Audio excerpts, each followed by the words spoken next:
চামুগুৰিৰ কুহুমতলীত নিশা ভয়ংকৰ অগ্নিকাণ্ড সংঘটিত হয়। আকবৰ আলী নামৰ এজন লোকৰ ব্ৰইলাৰ ফাৰ্মত এই অগ্নিকাণ্ড সংঘটিত হৈছে। ব্ৰইলাৰৰ পোৱালিক হিট দিয়াৰ সময়তে তিনিটাকৈ চিলিণ্ডাৰৰ বিস্ফোৰণ। ঘটনাস্থলীত দুখনকৈ অগ্নি নিৰ্বাপক বাহিনীৰ বাহন উপস্থিত হৈ নিৰ্বাপন কৰে জুই। অগ্নিকাণ্ডৰ ফলত মৃত্যু সহস্ৰাধিক ব্ৰইলাৰৰ পোৱালি। ইপিনে অগ্নিকাণ্ডৰ ফলত নষ্ট বহুমূল্যৰ সামগ্ৰী।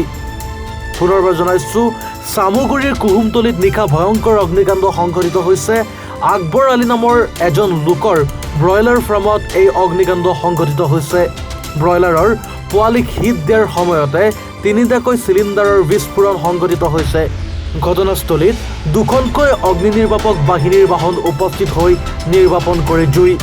অগ্নিকাণ্ডৰ ফলত মৃত্যু হৈছে সহস্ৰাধিক ব্ৰইলাৰ পোৱালি।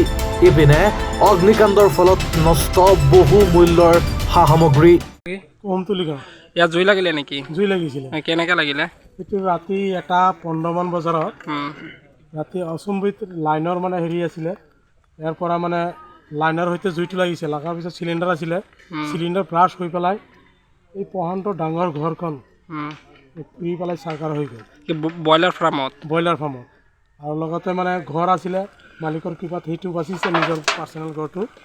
আৰু কিন্তু ব্ৰইলাৰ ঘৰটো প্ৰায় ইয়াত 7 লাখ টকাৰ ওপৰত খৰচ কৰি পেলাই ঘৰটো বনাইছিলে ধুনীয়া কৰি। সেইটো মানে পুৰি বিশৃংখল মানে সৃষ্টি হৈ গ'ল। তেতিয়া মানে তেখেতে মানে এনেকুৱা অৱস্থা হৈছে যে এই ল'ৰা 2-3টা এই ব্ৰইলাৰ ফাৰ্ম দি পেলাই জীৱন যাপন অৰ্পণ কৰিছিলে। এইটো মানে চলিবলৈ এনেকুৱা অৱস্থা হৈছে যেন চলিব পৰাৰ অৱস্থাত নাই। এতিয়া মানে আমি নিশ্চয়ৰ জৰিয়তে আমি আবেদন জনাইছোঁ যেন এই দুখীয়া ঘৰৰ মানুহকেইটাক যেন চৰকাৰে বা কিবা এটা সহায় কৰে, এইটো লৈ আমি ৰাইজৰ তৰফৰ পৰা অনুৰোধ জনাইছোঁ। কিমান টকাৰ সা সামগ্ৰী মানে জুইত যাই গ'ল? জুই যাই গৈছে প্ৰায় 7,50,000 টকামান বস্তু যা হৈছে বুলি আমি ইতিমধ্যে তাৰ পৰা গম পাইছোঁ। আৰু টিং কাঠৰ যিমান আছিলে, ফেন চেন আছিলে, চব মানে পুৰি বিশৃংখলৰ সৃষ্টি হৈ গ'ল। মুৰ্গী পোৱালি এই যে পুৰি মাটিত পৰি আছে, এইবিলাক দেখিলে মানে মনতো মানে এনেকুৱা বেয়া লাগে। জীৱ বস্তু কিমানটা পোৱালি আছিলে? পোৱালি কিমানটা আছিলে? পোৱালি আছিলে 3100 পোৱালি আছিলে, কোম্পানীয়ে দিছিলে 3000। ফায়াৰ ব্ৰিগেড আহিছিলে নে? ফায়াৰ ব্ৰিগেড আহিছিলে ৰাতি। ফায়াৰ ব্ৰিগেড আহি পেলাই এইটো মানে জুইটো মানে হেৰি কৰিছে। কোম্পানীৰ মানুহ আহিছিলে? কোম্পানীৰ মানুহ আহিছে। কি ক'লে? কোম্পানীৰ মানুহ আহি পেলাই ফটো চটো মাৰি চালে, চাই পেলাই কৈছে যেন ঠিক আছে, আপোনালোকৰ ইমান খৰচা কৰি পেলাই হেৰি কৰিছে, আমাৰ তৰফৰ পৰা কি কৰিম, আমাৰতো বস্তু বাহিনী দিছোঁ, এইবিলাক যা গ'লেই তেনেহ'লে আপোনালোকে চৰকাৰৰ পৰা যদি কিবা এটা হেৰি পায় তেনেহ'লে এই দুখীয়া ল'ৰা ছোৱালীবিলাক চলিব পাৰে আৰু কিবা এটা চৰকাৰে যদি ব্যৱস্থা কৰি দিয়ে অতি ভাল হ'ব। সেইটো কাৰণে আমি অনুৰোধ জনাইছোঁ। এই ঠাইখনৰ নাম কুহুমতলী। ইয়াত জুই লাগিলে নেকি? হয়, ইয়াত জুই লাগিলে। আমি ৰাতি স্পটত আহিছোঁ। আমি ৰাইজে বহুত কষ্ট কৰি বচাবৰ চেষ্টা কৰিছিল, কিন্তু পৰা নাই। কাৰণ ঘৰটো যেনে তেনে ৰাইজে বচাইছে, কিন্তু ইয়াৰ যিটো পৰিয়াল একেবাৰে দুখদায়ক পৰিয়াল। গতিকে চৰকাৰলৈ এটাই অনুৰোধ যে এই দুখদায়ক পৰিয়ালটোক অকণমান সমবেদনা দি তেখেতলোকক যাতে আগন্তুক আকৌ এনেকৈ এখন ফাৰ্ম কৰি চলিবৰ কাৰণে এটা সুবিধা কৰি দিয়ক। কাৰণ এই ছেটটো বনাওঁতে তেওঁলোকৰ নাই বুলিও 4-5 লাখ টকা গৈছে। প্লাছ আপোনাৰ এই ছেটটোত 16-17খন ফেন আছিল, 3টা চিলিণ্ডাৰ আছিলে, তাৰপিছত আপোনাৰ 3100 মুৰ্গী আছিলে, প্লাছ আপোনাৰ লাইনৰ পৰা লৈ এই এখন ছেটত বহুত নাই বুলি আপোনাৰ 20-22 বস্তা দানা জ্বলিছে, 3100 পোৱালি জ্বলিছে। আৰু এখন ফাৰ্মত যোনে ফাৰ্ম কৰে তেখেতে বুজি পাব যে এখন ফাৰ্মত কিমানখিনি সামগ্ৰী লাগে। গতিকে 7 পৰা 7.5 লাখ টকা এইটো এটা বাজেটৰ আছিল। গতিকে এই পৰিয়ালটোক যাতে আমি এইটোৱে অনুৰোধ নিউজৰ দ্বাৰা যাতে পৰিয়ালটোৱে যাতে কিবা এটা কৰি খাব পৰাৰ সুবিধা এটা কৰি দিয়ক, চৰকাৰলৈ বিনম্ৰ আমাৰ অনুৰোধ। জুইখন কেনেকৈ লাগিলে? জুইখন তেওঁলোকৰ পৰা জনাত শ্বৰ্ট চাৰ্কিটেই হৈছে। তাৰ পৰা ধৰক আপোনাৰ চিলিণ্ডাৰ আছিলে, চিলিণ্ডাৰ 3টা যেতিয়া হিট চলি থাকে সেইটো সময়ত মানে আপোনাৰ মানুহকেইটা যে জান বাচিছে এইটো ডাঙৰ কথা। গতিকে আমাৰ ৰাইজক তৰফৰ পৰা বহুত চেষ্টা কৰিছে।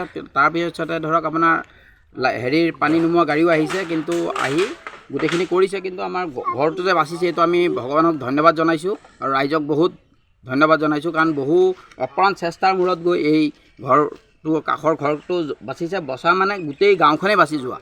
গতিকে আমি নিউজ চেনেলৰ দ্বাৰা আমি এইটোৱেও অনুৰোধ কৰিছোঁ যে এই পৰিয়ালটোৰ প্ৰতি অকণমান কৃপাদৃষ্টি কৰি যাতে পৰিয়ালটোক আগন্তুক যাতে এনেকৈ কিবা এটা কৰি খাবৰ কাৰণে কিবা এটা সুবিধা কৰি দিয়ে যেন। কিমান টকাৰ সা সামগ্ৰী মানে জুইত গ'ল? আমি জনামতে 7 পৰা 7.5 লাখ টকা সা সামগ্ৰী ইয়াত জুইত যোৱা গৈছে।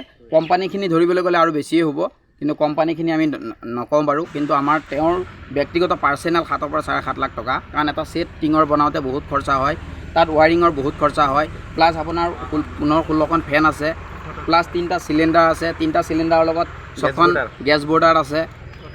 ইমান এখন যোনে ফাৰ্ম কৰে তেখেতে বুজি পায় এইটো বাজেটটো। গতিকে এইখিনি আমি থুলমূলকৈ আমি যিটো হিচাপ কৰিছোঁ সেইটোতে গম পাইছোঁ 7 পৰা 7.5 লাখ টকা।